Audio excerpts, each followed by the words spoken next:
Can you talk about how to distinguish between what readings are canonical and non-canonical? Yes. And what criteria that scholars use to distinguish between the two? Sure. So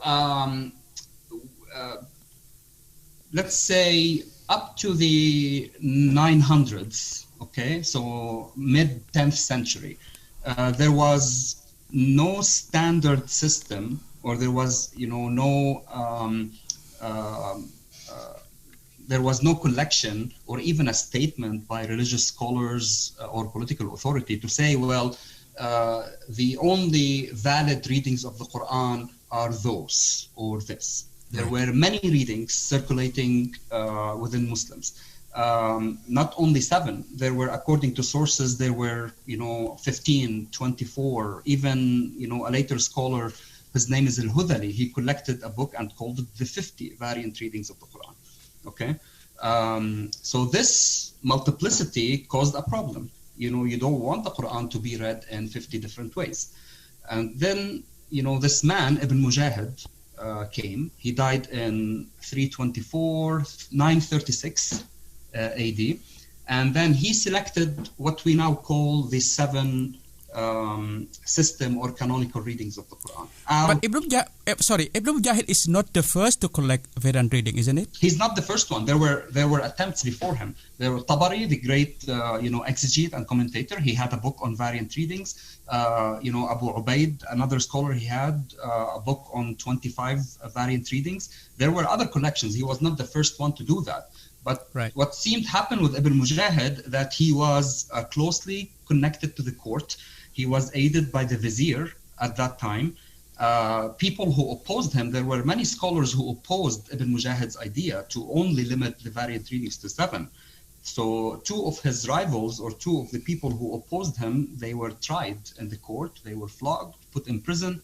And there was, I don't want to say an enforced decree to only use those 7 readings, but it became, since that period, the system of Ibn Mujahid dominated other systems.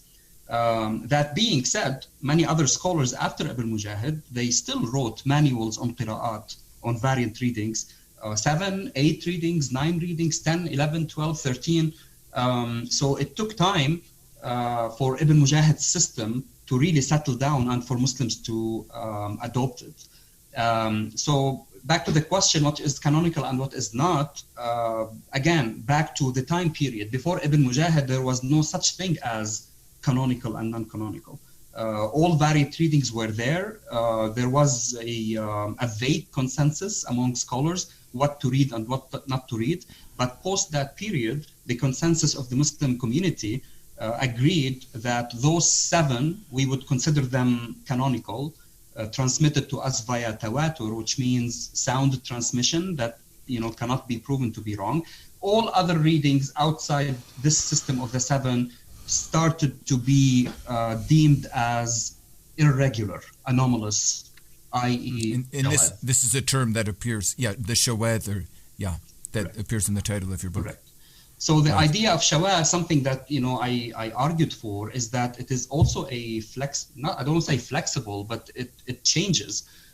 What is considered shawad now, irregular or anomalous, it was not anomalous 200 or 300 years ago.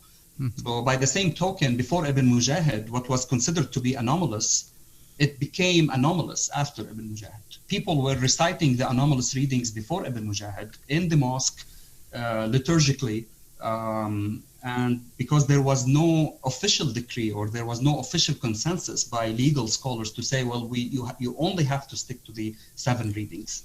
So this is where you get to the curious situation where someone like Tabari, who we mentioned is the great historian and exegete, is looked on by some later Muslim scholars as problematic for the way he negotiated the question of the readings. Sure, because Tabari and many other early scholars, they don't fall within this fixed paradigm or this fixed, what became later on the consensus. He falls outside the consensus. And remember, consensus is always a retroactive thing. There was no such thing as, now in the year 320 or 936, all Muslim scholars agreed on something. It doesn't happen this way.